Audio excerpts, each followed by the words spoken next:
Grace Remington here in the 24/7 Sports Studios, joined by Chris Hummer. Not too many back-breaking upsets this week in college football, but still enough drama to give us some winners and losers. To start it off, we're going to start positive with the winners. Washington is your first winner, knocking off Michigan State and jumping into the AP poll for the first time this season at number 18. Chris, Washington provided some much-needed hope for the Pac-12. Yeah, Michael Penix and Kalen DeBoer are partying like it's 2019 in Indiana. The two are reunited. Obviously, they worked together at Indiana when DeBoer was the OC and Penix was the quarterback. And they picked up like they never left. Michael Penix threw for 397 yards and 4 touchdowns, slicing apart a questionable Michigan State secondary. And really, I think this is the reintroduction of the Washington offense. It disappeared at times, it felt like, during the Jimmy Lake era. And Kalen DeBoer and Michael Penix together have brought this unit back to the forefront of college football. Washington already has, I think, 17 passes of 30-plus yards this season. They had only 32 all year in 2021 under Jimmy Lake. So this offense is pushing the ball vertically. It's opening up the passing game, bringing in some really talented receivers that had been leaving the programs in droves through the transfer portal. So I think Washington's in excellent shape. I don't know who's going to come out of the Pac-12, but Washington's reintroduced itself as a potential contender.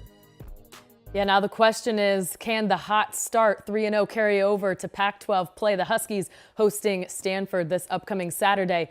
Your next winner is LSU. Big moment for Brian Kelly, his first SEC game, and it's at home in Death Valley in front of the fans who aren't quite sure how to feel about him yet. But the Tigers with a comeback win against Mississippi State.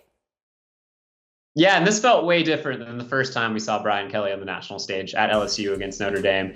In fact, this game turned on a special teams moment that actually went in LSU's favor. LSU had 2 muff punts and a couple missed field goals and extra points against Florida State to start the year, and they turned this game on a recovered muff punt in Mississippi State territory. I think LSU found something offensively in this one. Jalen Daniels was dangerous as a runner. He ran for 93 yards and a touchdown. But more importantly, Armani Goodwin and John Emery really established the run for LSU. LSU started 2 true freshmen at offensive tackle, and both of them played excellent football all night. LSU shut down a really dangerous Mississippi State passing attack. And if LSU can continue this momentum, this is a team with the SEC West looking pretty wide open outside of Alabama, even potentially including Alabama if you look at the way they played against Texas last week. LSU is in shape to potentially make a run in Brian Kelly's first season. Also joining the winners list, Toto, we're not in Kansas anymore, but oh yes, we are. Seriously, what is this world we're living in where Kansas is 3-0 and leading the Big 12? Chris, explain. I was still in high school the last time Kansas went 3-0 to start the season. That was 2009. That is how long it's been for Kansas football.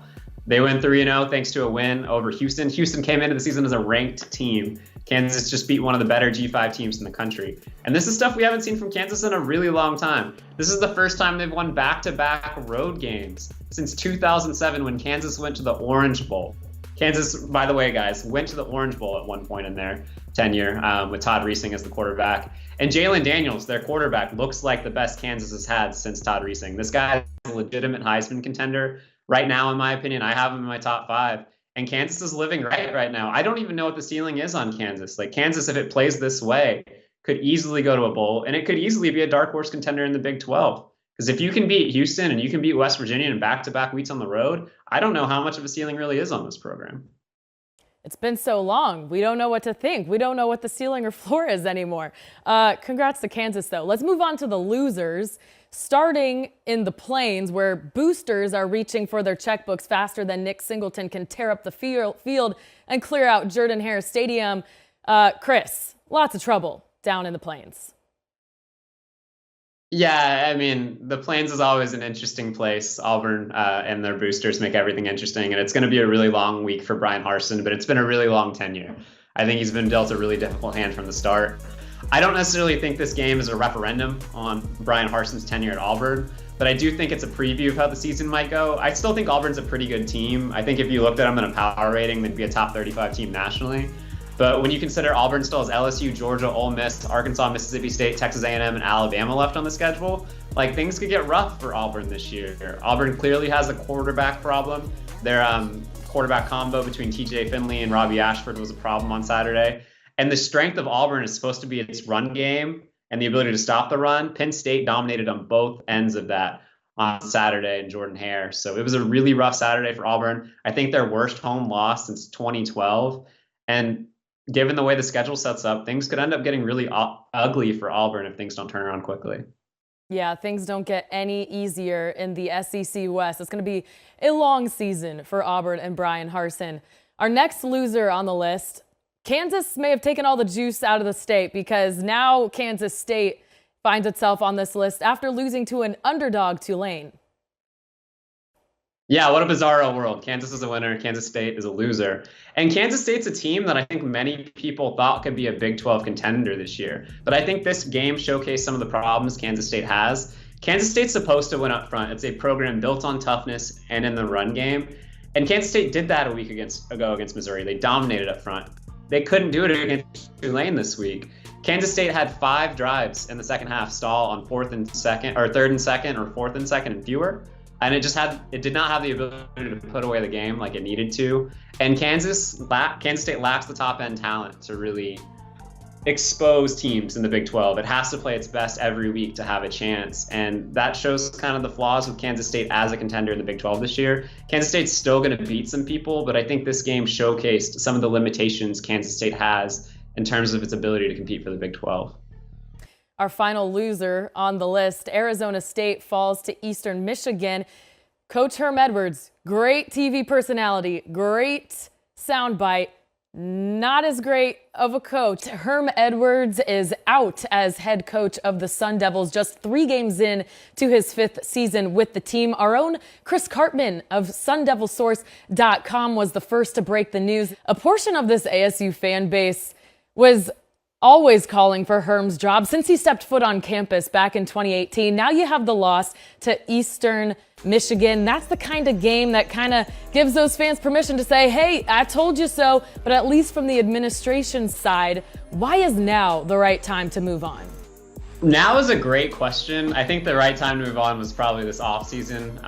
Arizona State's been under NCAA investigations for recruiting violations committed during COVID-19 in 2020.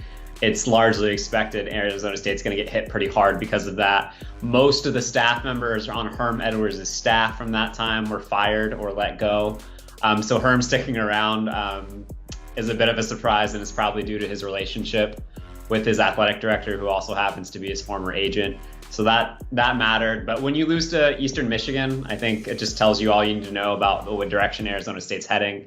But things don't look great for Arizona State through 2 weeks. They got handily beat by Oklahoma State. They lost to Eastern Michigan. And then they have USC, Washington, and Utah in back-to-back weeks. Arizona State's probably staring at 1-5 going into kind of the middle of the season. But this is still a very good job. I think you're going to have a lot of attractive candidates if you're Arizona State.